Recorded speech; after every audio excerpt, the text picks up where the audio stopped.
So it's my pleasure to be here and be teaching again, and I thank you all for participating in this. As Larry said, this is sort of an evaluation, so if you happen to find anything I say particularly funny, feel free to laugh at the camera.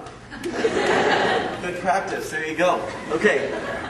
So as Larry said, these slides are going to be posted online. I'd like you to take this time to really sort of engage in the slides that I put together, take the material in. You don't have to focus on writing everything down because you're going to have access to the content very soon on Blackboard. Okay?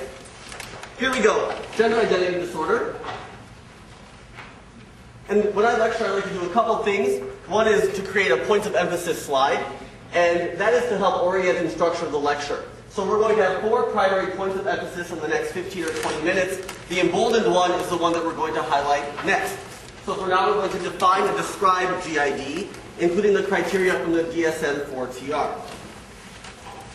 To begin, I'll ask a question. One that I hadn't asked myself until preparing this lecture, and one that I thought about and I want you to think about. Aside from your body parts, and I'm going to say words today like penis and vagina, so aside from those things, what makes you feel like a man, a woman, or if you are someone with both sexual parts, an intersex person? What makes you know and feel like a man or a woman, other than those things on your body that tell you you're a man or woman?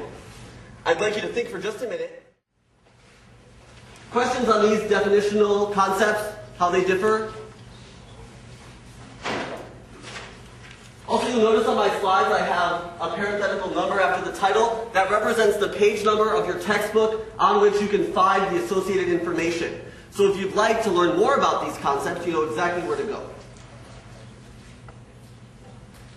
We see things like GID and transsexualism in the media increasingly. We've got Trans-America, a movie released several years ago about a male to female MTF, someone who was born looking like a male, felt like a female, and went through the transition. We've got ISIS from America's Next Top Model. Any fans? Really? I'm all alone in this one? Come on. This is a transsexual model on America's Next Top Model. She came back for the All-Star season also. Okay. We're drawing the generational lines here. Anyone know this one? Chaz Bono, okay. So that's Sonny and Cher's daughter who transitioned to being their son. And here we got on the news a CNN headline reading, 5-year-old boy lives life as a girl. So this is something that's getting increasing media attention. Brave enough to read out loud, but also loud enough that everyone can hear. I'm assuming you all can hear me back there, is that right? Okay. Who can project like I can? And who wants to read a case study from the book? Come on, guys, make me look good. Yes, okay. Here we go. I took out all the graphic terms, so it's pretty clean. This is a summary of a case study in the book that I sort of synthesized. And this is to give you a sense of what it's like to have GID. Not just academically and theoretically let me tell you about it, but read about someone who actually had it. Thank you very much, volunteer. What can we pick out from this case study that relates to the criteria that you just saw on the last slide? To remind you, here are the criteria. Can anyone pick out something from the case study that provides evidence that one of these criteria is met? Identification with another gender. As evidenced by what? Right, so this is a case of GID that was prompted by a medical mishap, right? This person had something done to him, and then it was determined he was a girl, and then he didn't feel that match with the girlness. What else? What did he do behaviorally to show that there was this disconnect?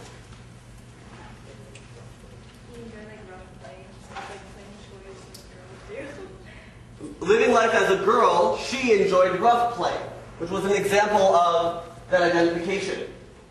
How about the incongruence? GID is present cross-culturally, meaning in places like the United States and Denmark and Nigeria, there are cases of what we would call GID. Why is that important? Why is that interesting? Doesn't that makes it seem like there's no genetic factor? It makes it seem like there's no genetic factor. Can you explain that? So if it's across multiple cultures, then maybe there isn't as strong as a genetic factor as it would be if it's all one culture? I think it just goes to show that it's not culturally based and it's actually the opposite, but it probably exists across the world, so that it is more, I would say, genetic, maybe there's some kind of biological predisposition. Who agrees with the first perspective offered? Not biological, not genetic. How about the second one? That's the one. That's the implication here. When we see a disorder present cross-culturally, it indicates that there is a biological or genetic component that, above and beyond any contribution that culture makes to the manifestation of a disorder, there is a biological or genetic basis that links people and links this disorder, this set of symptoms. So that's why this is important. This isn't an American thing. This isn't a Western Hemisphere societal thing. Another debate is about the subtypes of GID.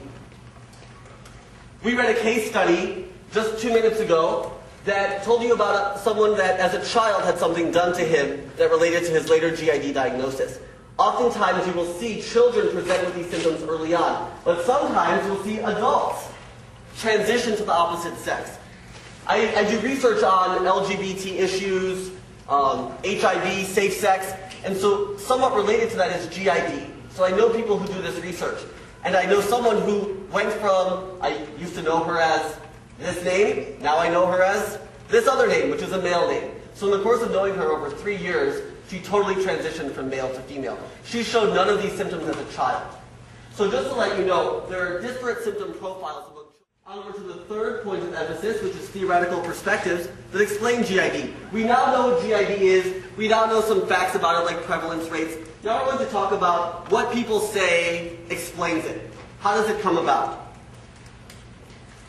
The first perspective offered is psychodynamic in nature, which was touched on by a student earlier when she said that perhaps, or something related to this, that maybe a close mother-to-son relationship, an overbearing mother is a phrase that's often used, and maybe an absent father, the combination of these two things leads to the male over-identifying with the mother. And in fact, a reversal, he has no idea the video is being recorded. He has no respect for that. And in fact, the reversal of the expected gender roles. This is very, very psychodynamic. Last point of emphasis. There's one primary treatment option for GID, and that's sexual reassignment surgery, which is what we'll focus on. There are not many, SRS is the acronym, there are not many SRS procedures on record. Any guesses as to about how many have been done worldwide to date? Throw it out. It's like the clock game on The Price is Right. Do you guys watch The Price is Right? Top model, Price is Right. So you throw out a number and they say higher or lower. It goes quickly. 4,000 higher. 5,000 higher, go quicker. 10,000 higher. 100,000 lower. 40,000. 50,000 lower, 40,000 lower. It's about 25,000, which I think amazingly nobody actually said. I heard every other number. So it's about 25,000 surgeries to date. That's, you know. Great questions. I appreciate them. Larry, it's 4 o'clock. Shall we show a video or shall we? Yeah, go ahead. Okay, guys. One video, and as a part of the interactive component of the lecture, you can choose Barbara Walters or Dr. Phil. And lastly, sexual reassignment surgery is the primary treatment. It's difficult to get, and it has both pros and cons. What questions do you all have about GID? I have a question about like the duration. Like you say when little kids, they present it, I don't know, like when they're 3, 4, 5 years old, how long do they have to keep presenting that until you can consider it GID or just like a phase that they're going through? Sure. How long do children have to present in this way before it's long-standing? Before we start to take it seriously and consider it to be maybe GID? I would say if it's long enough that it's significantly impairing them in multiple life domains, which is that 4th DSM criteria. And that's the same for many mental disorders. If you ask, like, what is the line here? What's the limit? You can always ask, well, is there significant impairment across domains?